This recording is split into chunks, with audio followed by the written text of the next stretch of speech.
अस्सलाम वालेकुम जी, वेलकम कहते हैं आपको। आज के हमारे सेशन में हमें बहुत ही ज़बरदस्त पैक रिसीव हुआ है मैग्नेटिक फ़ोटोग्राफ्स की तरफ से। ये क्या काम करते हैं आप एक दफ़ा खोलें।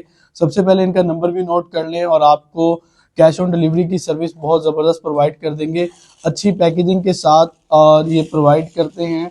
और ये मैं खोलता हूँ, हमारे कुछ लोगोज हैं जो कि इन्होंने प्रिंट आउट किया मैग्नेटिक स्टाइल के अंदर। ये देखें जी, ई स्किल्स ट्रेनिंग हब का हमारा है और बहुत ही प्यारा इन्होंने लोगो किया। इसके पीछे मैग्नेटिक चिप होती है, आप इसको प्लेस कर सकते हैं किसी भी ऐसी जगह पे जैसे आपके फ्रिज है और टीवी है, कोई भी चीज़ आपकी हो सकती है, वहाँ लग जाता है।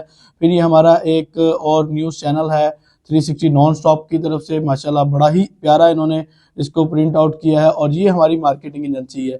तो ये बहुत ही प्यारे लगते हैं। अगर आप इसको एज ए अपने साइड अपने टेबल्स के लिए भी रखते हैं तो भी बड़े खूबसूरत रखते हैं, लेकिन अगर आपने इसको कहीं पे प्लेस करना है, इसी तरह आप इनको कस्टमाइज ऑर्डर भी दे सकते हैं। अपनी फैमिली फोटोज, अपनी फोटोज, बच्चों की फोटोज, कोई भी चीज़ हो आप इनको ऑर्डर कर सकते हैं। और अगर आपने इनको ऑर्डर करना है तो इनके नंबर्स दिए गए हैं, इंस्टाग्राम पे आप इनको फॉलो कर सकते हैं और आपको जो आप चीज़ कहेंगे वो इंशाल्लाह आपको 2 से 4 वर्किंग डेज के अंदर मिल जाएगी।